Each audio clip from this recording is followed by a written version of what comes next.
Hi listeners, I am Sir Gab, and welcome to the Teacher's Talk podcast, where we shed light about matters that broaden your knowledge and viewpoints. Good day, everyone. This is Teacher Tracy, and we are here today at the Teacher's Talk, or T-Talk podcast. Consists of 5 aspiring educators as the speakers. So in this podcast, we are just going to talk about topics that you're already familiar with and dive deeper into them together with some guests. Hi listeners, this is Teacher Julia. So, for today, we have officially launched our first ever episode for the Teacher's Talk podcast. Yay! So, guys, what do you think or what can you share about this event? Are you feeling nervous or are you just feeling excited? Because if you guys are going to ask me, then with all honesty, I'm having this sense of excitement mixed with a slight nervousness, maybe because I am really looking forward for the discussion that we're going to have later on about the topic at hand that is serious, intriguing, and very sensitive. Hi listeners, I am your teacher Carl.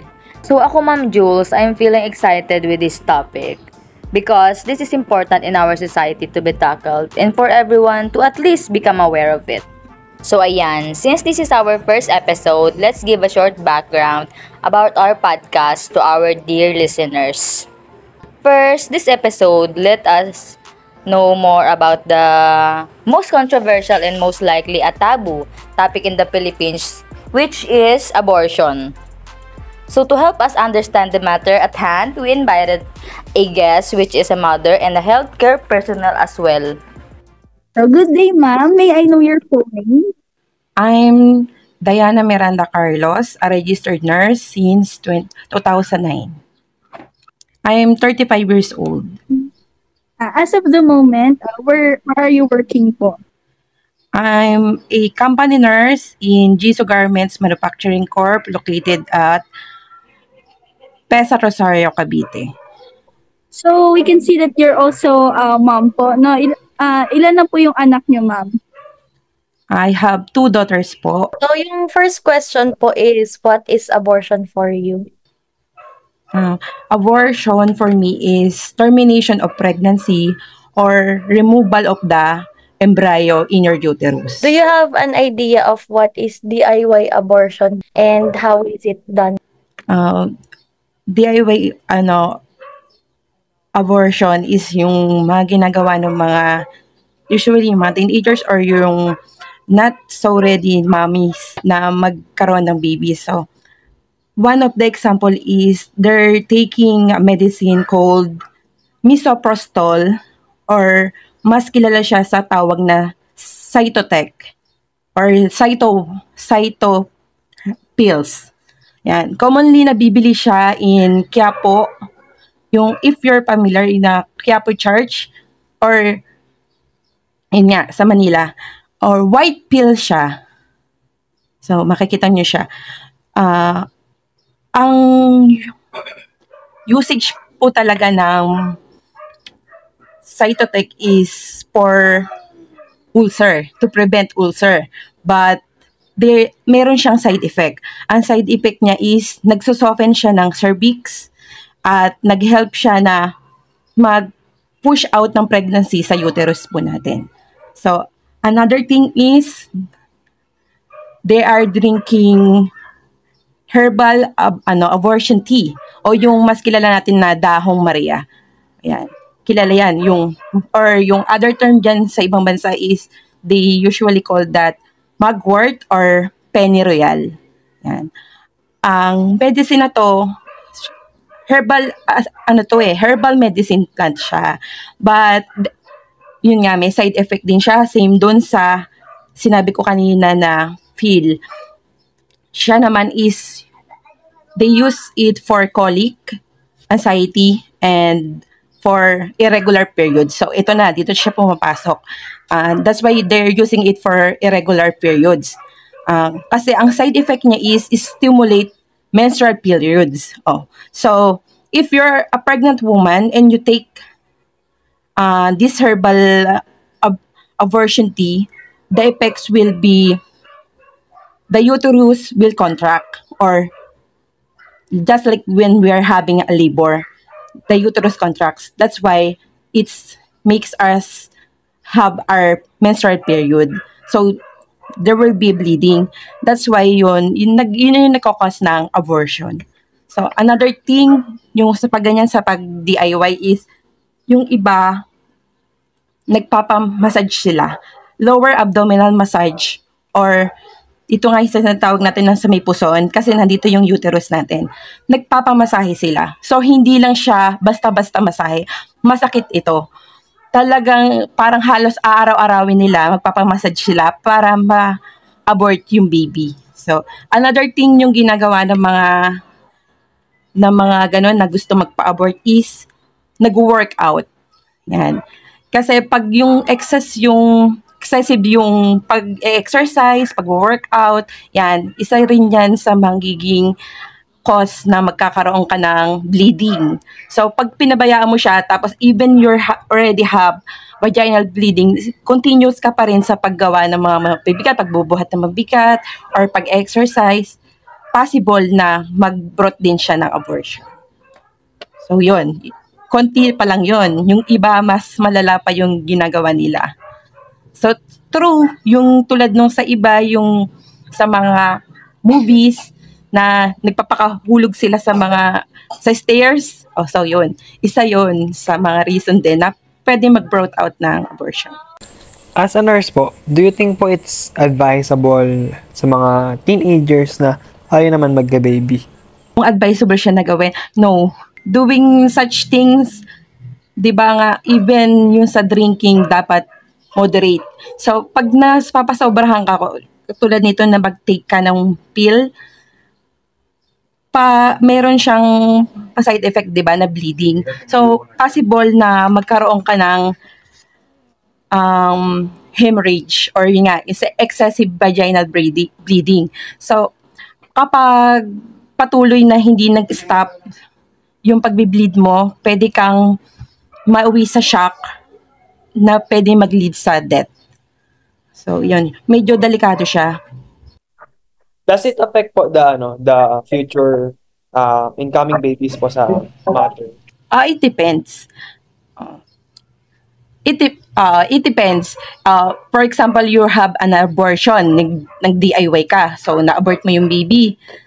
Commonly kasi, if you do that, other people will know about your situation. Tapos they will bring you to the hospital and they will treat you, give you medical management regarding your situation, 'di ba? Kaya naagapan siya. Pero if wala talagang nakakaalam at pinatagal mo, even sabihin mo na meron lumabas sa'yo na discharge, malalaki na blood, still may mga iiwan pa rin doon sa loob ng uterus mo na mga fragments or yung mga iba pang natitira na pwedeng maging toxic sa katawan mo, that makakalason siya. Siya yung magiging toxic, siya yung magiging poison sa katawan mo.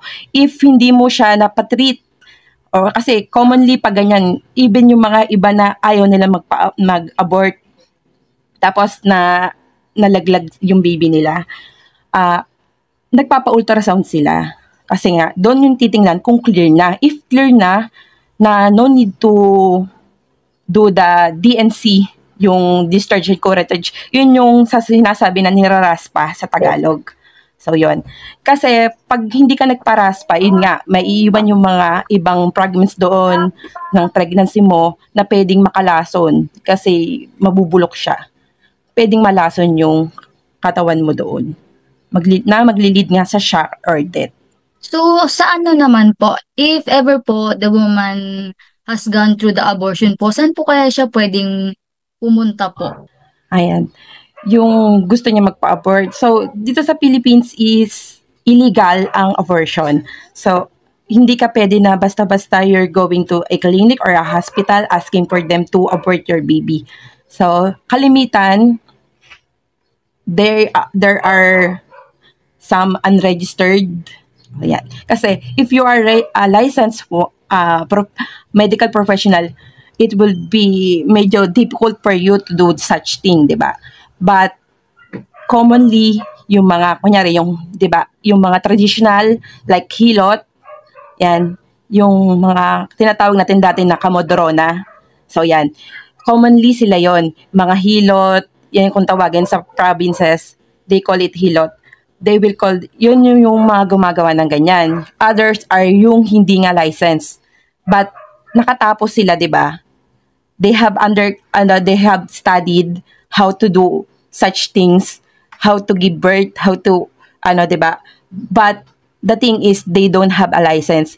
So, kung meron silang sila ng mga equipments para gawin siya, pwede. So, meron din naman ng mga iba na licensed na commonly sa mga clinics, yung own clinics nila, naggagawa rin sila ng ganyan. So, hindi kasi natin maiiwasan. Kasi, syempre, ang habol nila is the money. Diba? Yung P. So, yun. Kaya, commonly sila yung gumagawa niyan. How can someone not get an abortion naman po? For instance po, someone or a woman wants to have an abortion pero she got rejected or declined po for her request just in a situational case po. So what are the probable cause naman po kaya for such rejection or decline po for such request? Yung iba, for me ito lang in my own opinion. Syempre, even though the medical professional is for the P, is looking straight for the P, they also done interview first. Kapag yung ini-interview muna nila yan before they perform pag nalaman nila na the baby is already how many months na, syempre, ang commonly na ina-abort nila is yung early months pa lang, early stage pa lang. Nasa first to 2 months or hanggang 3, medyo kaya pa nila yan. Kasi hindi pa siya ganun kadelikado. Pero yung pag medyo malaki na yung baby, tatanggihan na nila yan. Another thing na pwedeng possible reason is may medical condition yung patient at sinabi niya yun doon sa mag-abort. So, medyo delikado yun.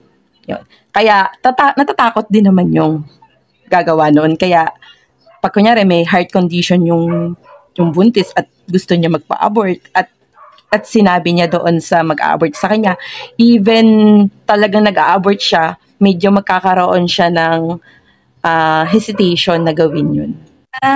How would you like to explain abortion to teenagers experiencing teenage scare po? Ayan, hindi ko masyadong naano yung question na yan eh. Pero, kung paano ko i-explain sa kanila yung abortion para hindi sila matakot or i-clarify ko pala yung question. Siguro po yung point po ng question is parang yung mga teenager po na unwanted pregnancy po, para maiwasan po nila yung paano nyo po may explain sa kanila yung abortion po, yung general of Broadway po. Kung paano ko sila makakonvince na hindi mag-abortion. Yung sa mga teenager na yun nga, nabuntis sila ng hindi inaasahan. So, commonly, meron akong experience dito sa na to. So, as a company nurse na ko na siya, mas kasi kami, mas parang exposed kami. Kasi yung workers and as a nurse in a company, mas maraming nanghihingi ng counseling. So, yun nga, yung nabuntis nang hindi siya inaasahan and they are so young.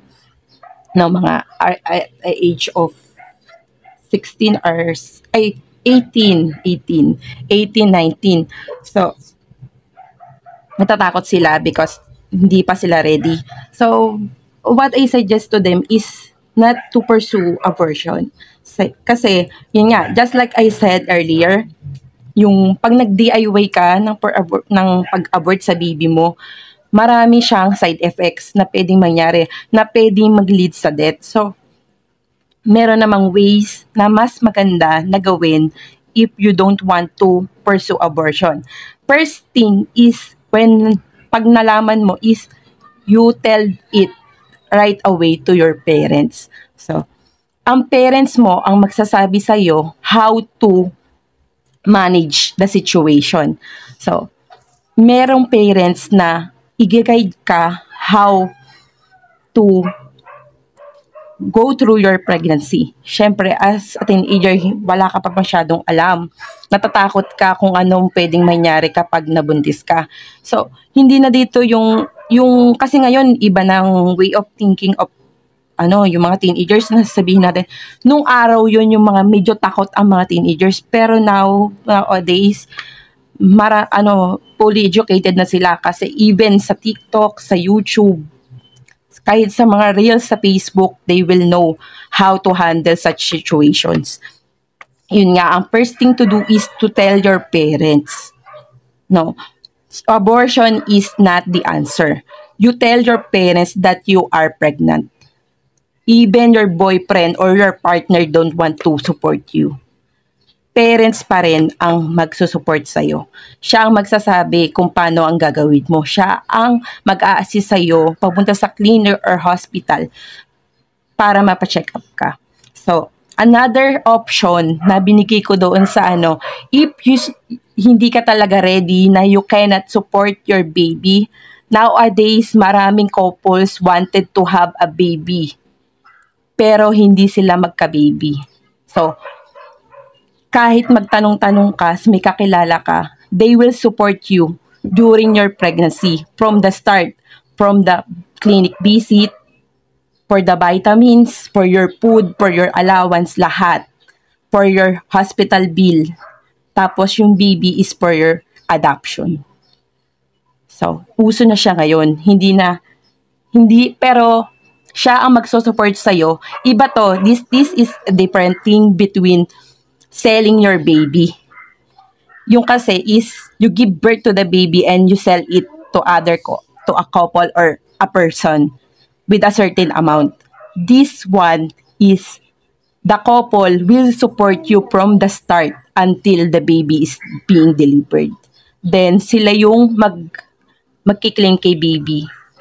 So commonly ito based on my experience, marami na nangyayari to sa Philippines ngayon. So medyo masasabi ko na yung abortion medyo nag-low yung rate kasi nauso na nga itong si adoption. So, sa ibang country, even though legal yung abortion sa kanila, like sa Korea, legal sa kanila. So, pag nabuntis ka at walang mananagot sa'yo, may certain hospital or clinics doon na pwede ka na magpa-abort. So, legal kasi sa kanila yon. Kasi, sa kanila, big deal sa kanila yung pagiging orphan. Unlike dito sa Philippines na kahit wala kang parents, okay yung pagtingin sa'yo. So, doon kasi sa kanila is with discrimination. Kaya, parang yun yung naisip ng government na if walang magsusupport sa'yo, pinaligal nila yung abortion.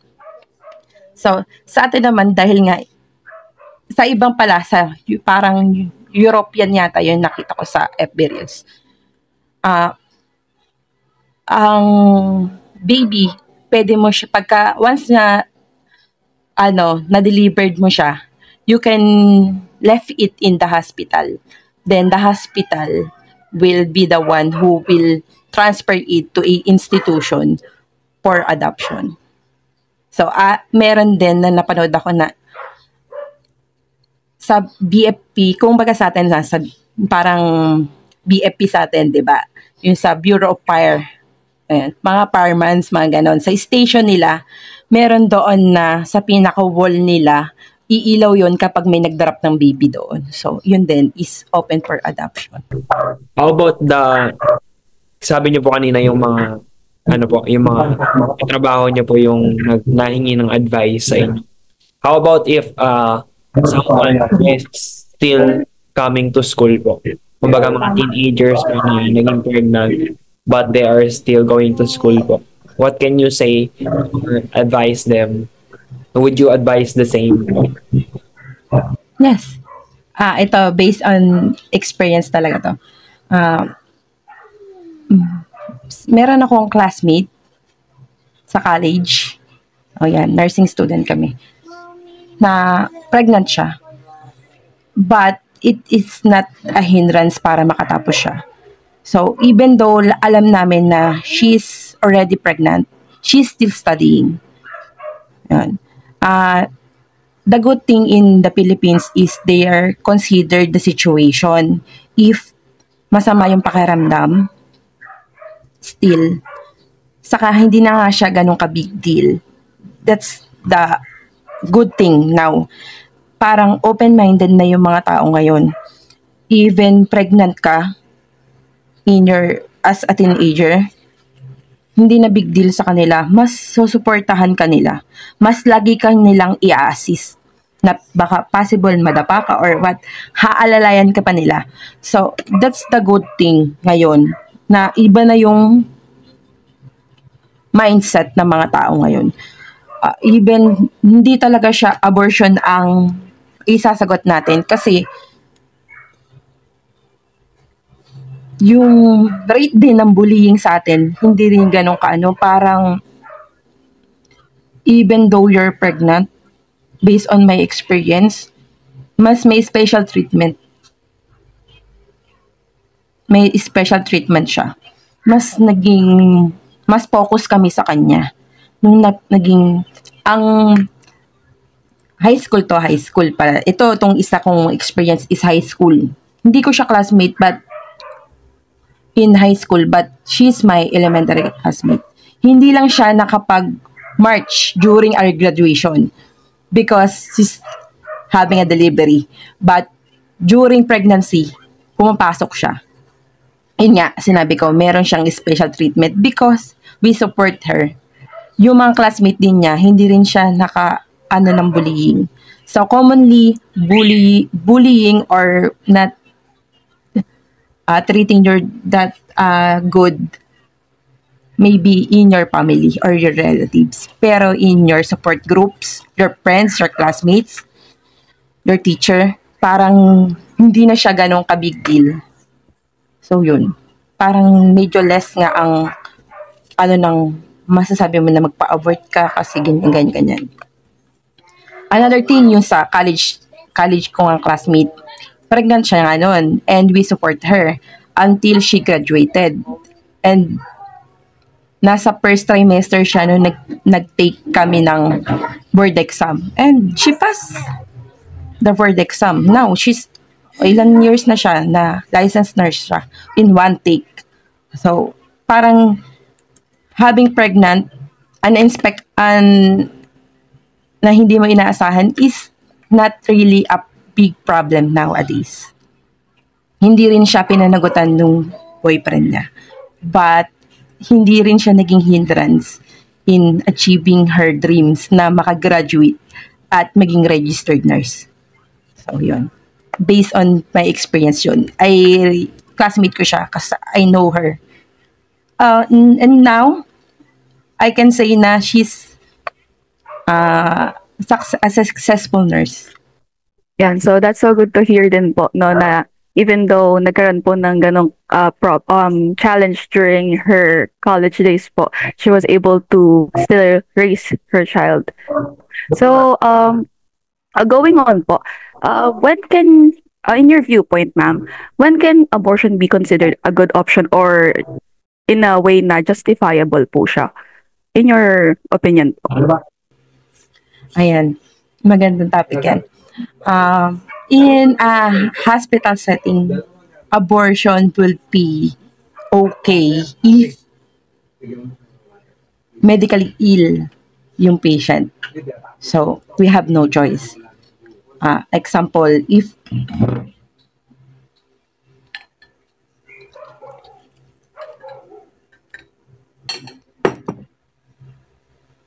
example po niyan is may cancer yung patient. So, bibigyan ka kasi once na na-diagnose ka, bibigyan ka ng doktor ng parang range or ito yung kailangan by after this month, mag-start ka na ng chemotherapy. So, if the doctor will tell you na hindi natin pwedeng patagalin yung treatment mo. And we have to abort your baby. So, pero ito is for the patient to decide.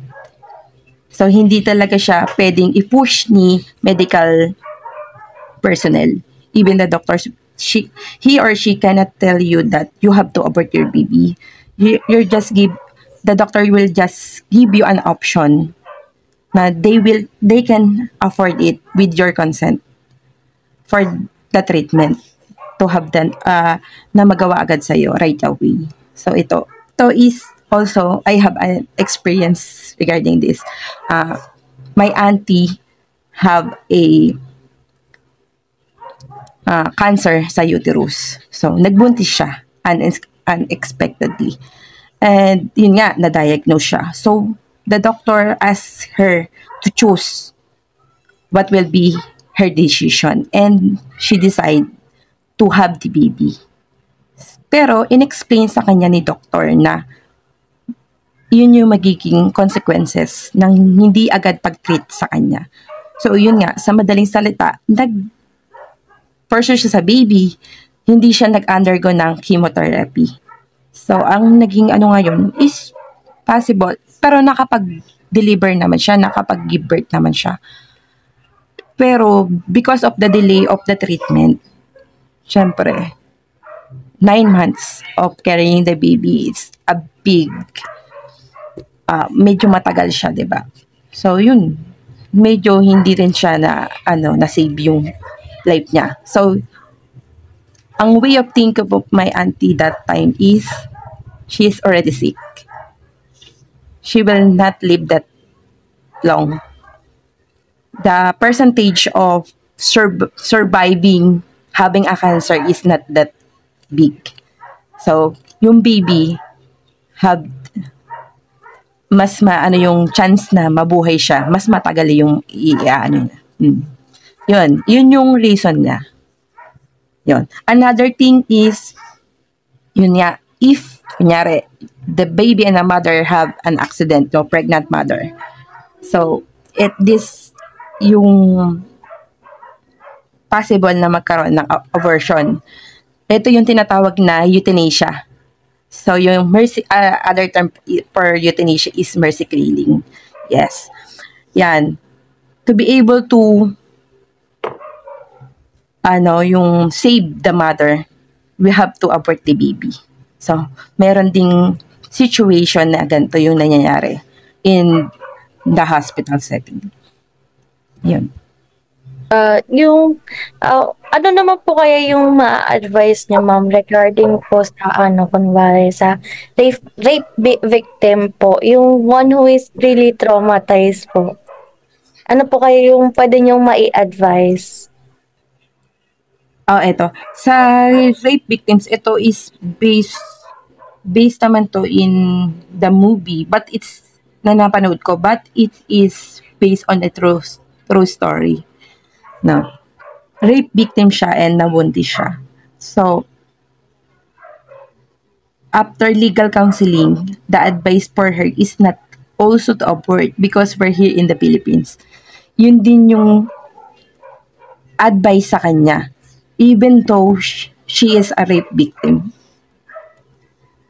So, na-pursue siya for the baby to give birth. But, during the pregnancy, syempre 9 months yun. Syempre, emotional struggle ka dyan. Because, parang ayaw mo yung si baby. But, you will know, pag nag-give birth ka, it's a different thing kapag nakita mo na yung baby mo. So, all the hardship or your emotional damage sa'yo, pag nakita mo si baby, medyo parang lalambot yung puso mo. Iba kasi yung impact ng babies sa atin. Even though nakuha mo siya in a traumatic situation. Or, not only a rape victim, also yung mga teenagers, diba, na hindi pinanagutan or nabuntis ka na unexpected. Yung partner mo, yung boyfriend mo, hindi ka pinanagutan, iniwan ka sa ere. Traumatized din siya. But, when they saw their baby once delivered, iba yung baby talaga. Iba yung impact sa sa'yo. Parang may connection kayong dalawa.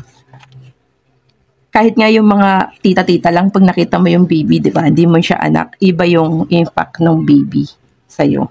Parang, pero medyo soft, magsosoft lang yung puso mo, pero not actually na ma-accept mo agad si baby. Parang dadaan ka pa rin sa process ng ganun din yun if you're nasaktan, 'di ba? Ano ka muna, denial or ganyan-ganyan. May stages siya hanggang sa panghuli ma-accept mo siya. So, pero isa yan sa possible na reason kung bakit gusto ng iba na i-push si abortion dito sa Pilipinas. Yung mga person na ganyan, na rape victim. Siyempre medyo traumatized talaga yun sa kanila. Kung ano po, kung kayo po yung tatanungin, if papayag po ba kayo na ipaligali yung abortion dito sa Pilipinas? I doubt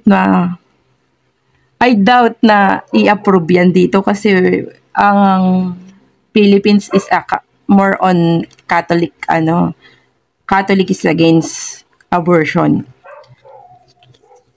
Pero if ako yung tatanungin, no. Syempre no. Kasi buhay na yun, even dugo pa lang siya, may buhay na yun. So we don't really have the right to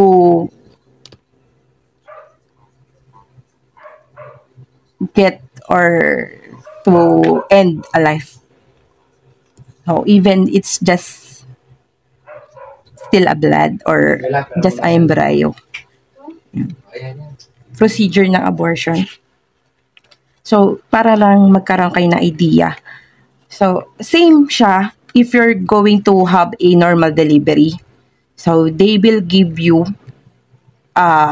maybe a shot or a pill para mag-relax yung uterus mo para or to contract para mag-labor ka. Ganun din siya. Tapos, mag-i-insert sila sa'yo ng aparato na pangpabuka. Kaya nagaganto yung kamay ko kasi talagang as in, magbubuka siya. May lalagay sa puwerta mo siya sa babae para bumuka siya. Tapos, they will use a forceps. Yung forceps, siya yung maghahawak sa baby para ma-pull out mo siya kung nakakaawa. Kaya ganun yung mga, kung nakakita kayo ng mga babies na inabort, merong nade-deform yung mga ganito nila sa face or ano, kasi gawa yun ng forceps. Yun yung pinanghihila nila doon. So, ayun, maraming salamat po, Ma'am Dayan, sa inyong pagpapaunlak sa aming invitasyon para magkaroon tayo ng idea about sa abortion. And sa tingin ko naman, yung mga kasama ko dito, sila ma'am, ay naintindihan din at nagkaroon ng knowledge patungkol sa abortion. Again po, maraming salamat and God bless. So, good day everyone. I would like it to meet our very special guest for today, Miss Juvie. So, Miss Juvie, may I know your full name first? I am Joveline Lumbres Lacson. How old are you, ma'am? How old? I'm 36 years old. So currently, you are now in UAE, right po, ma'am? Where do you work there po? I'm working in Saudi German Hospital, Dubai, UAE. So we can see that you are a staff nurse po, no? Tapos po, ilang taon na po kayo sa service niyo, ma'am? Almost more than 9 years in experience as a staff nurse. Tapos po, ma'am, meron na po kayong isang anak. Ano po? Yes, I or kasama niyo po? No, my son is in the Philippines. Okay po. We will now proceed with the questions po about the topics that we will be discussing for tonight. Thank you po. Okay. Welcome. And good evening again, Ma'am Jovi. So, first of all, the topic at hand po is quite sensitive and medyo mabigat, especially in the Philippines po na it's more like a taboo here, which is, ang topic po is about sa abortion. So, given the topic po, every person has a different viewpoint about it. Based na rin po sa iba't ibang mga factors. But for you, Ma'am Jovi, what is abortion for you, or how can you define po what abortion is? Okay, an abortion for me, this is the use of an instrument or medicine, drugs, any devices with the intent to terminate the pregnancy of a woman. That would result to the death of the unborn child. So how about naman po yung DIY abortion po? Sa inyong palagay lang po, paano po ba ito ginagawa? Okay, actually, this is really ridiculous. DIY, do it yourself abortions. Okay, I can say that it's more on self-managed abortion. This is a method of self-inducing abortion without seeking medical advice. Typically, this used pills that can purchase online or through internet. That illegally produce the abortions of pills. Additionally, there is the abortion, what they call it, using different herbs as cocktail, which does not induce abortions directly. However, the consumptions of high doses of this can cause that adverse reactions such as muscle cramps, diarrhea, vomiting, that can possibly trigger uterine contractions, causing the baby or the fetus to be expelled. In many cases, home remedies does not lead to complete abortions, which can have a detrimental effect to your health. So also some use instruments to induce abortion that can cause injuries that may lead to a heavy bleeding or internal wounds. Sa abortion po, does it affect the woman's kumbaga yung next child na po, pag magbubuntis po ulit siya, makaka-apekto po ba yun? Kung nagpa-abort siya, kunyari po, yung first child niya po, pina-abort niya, then the following child po ba, may effect po ba yun? All right. Yes, it could have a detrimental effect on the woman. Pregnancy in the future are at greater risk for a loss or premature delivery due to abortion, related traumas and injury to the cervix. So yes, this is very life-threatening to the future pregnancy of a woman, especially if there is 3 consecutive abortion happened. What can possibly cause po kung 3 times consecutive po yung nangyari po? Ano po kaya yung possible na mangyari po? Okay, there is the risk of heavy bleeding and also premature abortion also that could happen later on. So, for the other question, what are the other ways a woman can get abortion without having to seek a doctor po? Nowadays, because of this widely used social internet or social media, they can access or they can ask for a website, certain website that can deliver an abortion pills, like they call Tel-Abortion, online abortion pill RX. So these websites are giving a lot of abortion pills like misoprostol and mifepristone, which if the patient or if the woman ingests this pill, they will automatically or later after ingesting this one, they will have a vaginal spotting or expulsion of the fetus. We are all aware po na in the Philippines, abortion is prohibited po. How about po sa UAE po? Is it allowed po ba? they do allow abortion po ba? Or they do consider it? Yes, actually, currently, the UAE laws um, decided to allow abortion here in UAE. Why?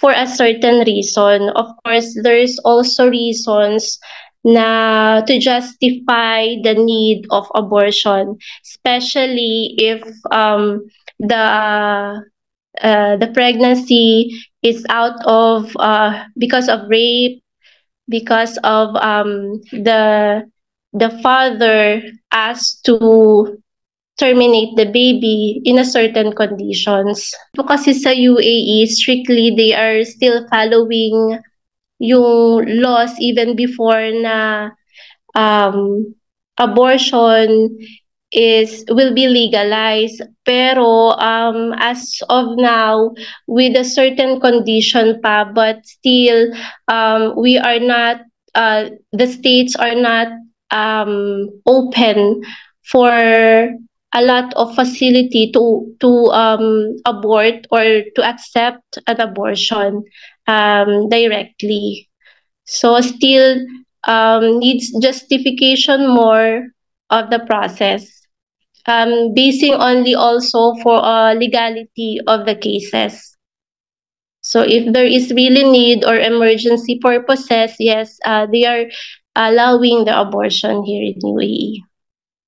Follow up lang po sa mga cases nga po. What is the current rate po ng abortion dyan sa UAE po?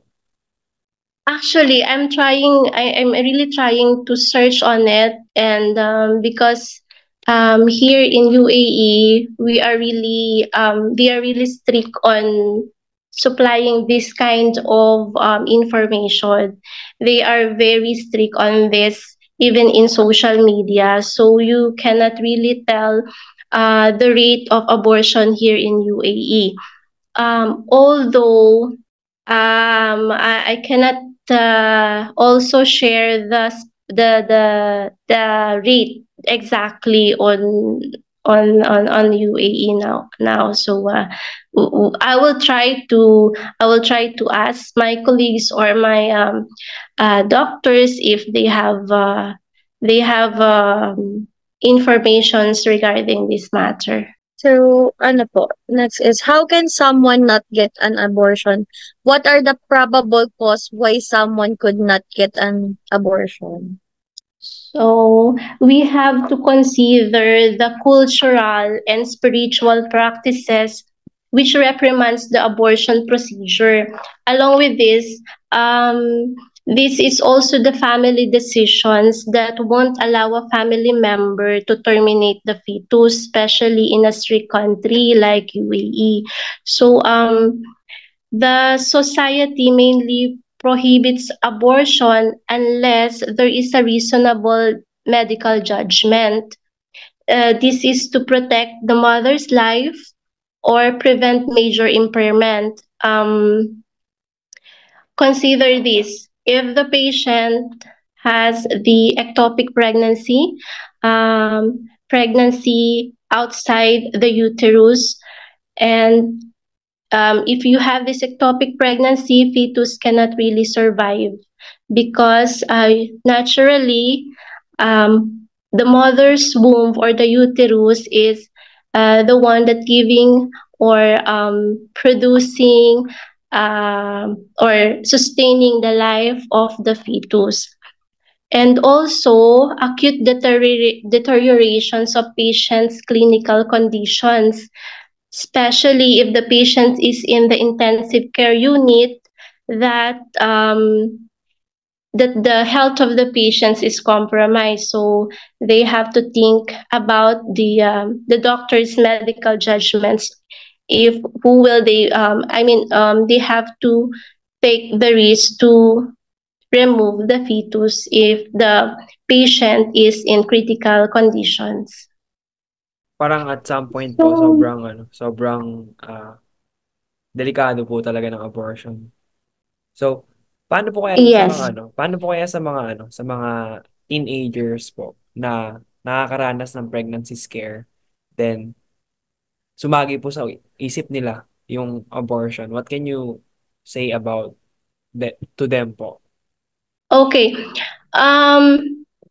This is really a serious matter because actually teenagers nowadays they can readily access YouTube, internet on how to do abortion, but not all social medias can give you the proper or the best advice. They are there just to increase, maybe because of the payment or the advertising their products that would benefit only for their own benefits. But um, explaining to the teenagers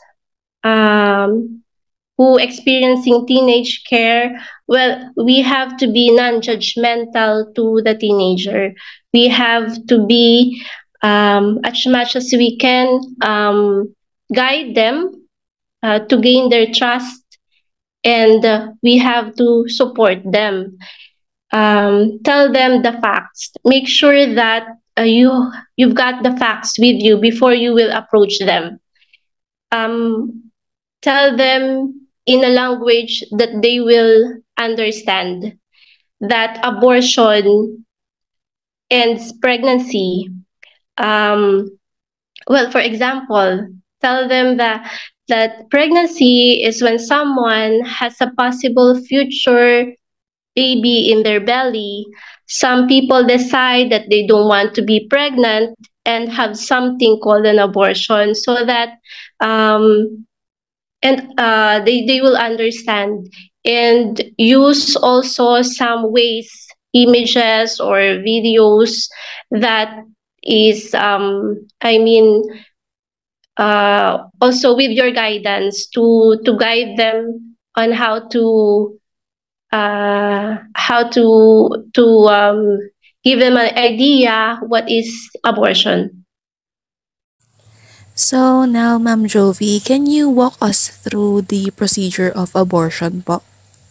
Okay. So the one that I will show you is, discuss is about the surgical interventions. They call it a vacuum aspirations, dilatations, and curettage, which is the recommended method up to 14 weeks of pregnancy. So what it is? What is it?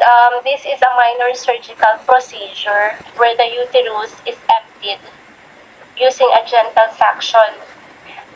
This offers a woman a safe, quick, and effective way to end the pregnancy. Effectiveness of this is about 95 to 99% when performed by a trained health professionals. This could be either manual or electrical vacuum. So, what to expect for a surgical abortion? So, a vacuum aspiration involves a cannula. This is a thin tube being inserted through the vagina until the cervix. And then it reaches into the uterus, where a gentle vacuum is created to empty the contents of the uterus. The fetus is rapidly torn into pieces. So, as it pulled through the cannula into a large bottle, followed by the placenta, sometimes a small embryo are pulled through intact. So, you can really see the fetus. Once everything has been removed, a long metal instrument called metal curette is used to scrape some fragments to make sure no parts are left behind. An incomplete abortion can cause infection and bleeding, but before the patient leaves the doctor should make sure that the fetus body parts are complete, so they really will see a part if it's really there in the big battle before they will send the patients to at home. And if the patient needs to be with someone with her, especially when she is giving under general anesthesia, because the patient is under this general anesthetic. The safety is a must. So we are not allowing patient to drive alone. They are not allowed to drive. So someone will have to be with them until the anesthesia is worn off. Would you recommend abortion to teenagers who are still attending school po? This is really, for me, is difficult questions because every teenager have their own decisions. But I can tell you a story before I answer this question. A story about a girl became pregnant at age 16. Everything ended right there, she said. So abortion is banned in all circumstances in their country. So she couldn't get a safe and legal abortion. She tried using home remedy to end pregnancy, but it didn't work. She gave birth, and without a support network to help her, she dropped out of school. Well, I would suggest to be brave as this girl. She faced adversity, but she never abandoned the child inside her. Or future mother is she doesn't like to have a baby and abortion po yung choice. Okay, so I would try to explain that views in my spiritual knowledge. It was ingrained in me that you have the ability to make your own choices, the ability to decide what you want to do. You are responsible for your own decision, but God has given you that responsibility, that options to make decisions in line with His commandment, thou shalt not kill. So it's not an option for me. How about po yung those person who experience rape po? Regardless of what is the situation may arise, still the baby is not liable to that situation. He should not be, or the child should not be the one who will be suffer from that circumstances. So I think if the best choice would be, if the mother really doesn't want the child, then let them free the child, let them adopt the child, but let the child live. After saying my body, my rules, what can you say about that in relation to abortion? Okay, my body, my rules. Abortion in the context of termination of a woman's life in the fetal stage implies the violations of the right. The right to life of the fetus. Yes, according to the human rights, a woman has the right to administer to her own body in whatever she wants. But to make an abortion involves the violations of another human's right to life. Furthermore, the international law guarantees the right to life for every human being and encourages states to reduce the recourse to abortion, which must, as far as possible, be avoided. So, ma'am, is, have you ever met someone you're close with who thought about having an abortion? What was your advice? If not, how will you advise a person close to you who doesn't want a child? Unfortunately, I haven't met somebody, but my advice is abortion can lead to mental harm as well as physical harm, which leads to regret as well as depression and suicidal thoughts. Some women experience flashbacks of the pregnancy, guilt, and vulnerability to negativity can make mother believe the baby is still inside her. So make a better choice. If you don't want to regret someday, be as brave as that story I tell you, that little girl who decided to continue despite of the fact that despite of the adversity that she is facing that time. In general, as a Filipino and as a mother, you agree with abortion legality to operate in the Philippines? I myself totally disagree about legalizations of abortion in our country due to the fact of misguiding women to use this law to their own protections. Actually, there's a lot of premarital sex, exercising unsafe sexual intercourse that would further, I should say that became a matter even worse. On the other hand, legalizing abortion to save a woman in life-threatening conditions under pro-life law is morally acceptable. So, that will be all our questions po. Now, do you have any additional information you might want to add po? If there's any po.